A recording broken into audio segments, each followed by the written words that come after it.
होर्मुझची नाकेबंदी करण्यात आलेली आहे आणि अमेरिकेने त्या संदर्भातली धमकी दिली आहे। इराणला टोल देणारी जहाजं अमेरिका रोखणार आहे असा इशारा थेट डोनाल्ड ट्रम्प यांनी दिलाय। इराणचा सर्वनाश करणार असा पुनरुच्चार सुद्धा त्यांनी केलाय।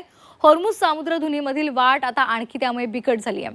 इराण अमेरिका यांच्यामध्ये जगाची कोंडी झालेली आहे। या दोन्ही देशांमधला वाद जगासाठी ताप ठरलेला आहे। पाकिस्तानामध्ये युद्धबंदी संदर्भातली वाटाघाटी निष्फळ ठरल्यानंतर आता अमेरिकेचे राष्ट्राध्यक्ष डोनाल्ड ट्रम्प यांनी होर्मुझच्या समुद्रधुनीवरून जगाची डोकेदुखी वाढवली आहे। इराणनं होर्मुझची समुद्रधुनी पार करणाऱ्या जहाजांकडून टोल आकारणी सुरू करण्यात आल्यानंतर आता ट्रम्पनं इराणला टोल देऊन होर्मुझ पार करणाऱ्या जहाजांना अमेरिका रोखणार असल्याचं सांगितलंय। त्यामुळे शांततेच्या चर्चेनंतर आता पुन्हा एकदा इराण आणि अमेरिकेचा संघर्ष चिघळण्याची भीती आहे। पाकिस्तानामध्ये झालेली चर्चा होर्मुझची समुद्रधुनी आणि इराणची अण्वस्त्र क्षमता याच मुद्द्यांवरून फिसकटली होती। इराणला होर्मुझच्या समुद्रधुनीचा ताबा हवा आहे, तर ट्रम्प त्या विरोधात आहेत। त्यामुळे आता ट्रम्प यांनी धमकी दिली आहे। इराणनं समुद्रधुनीचा मार्ग उघडण्याचा शब्द पाळला नाही।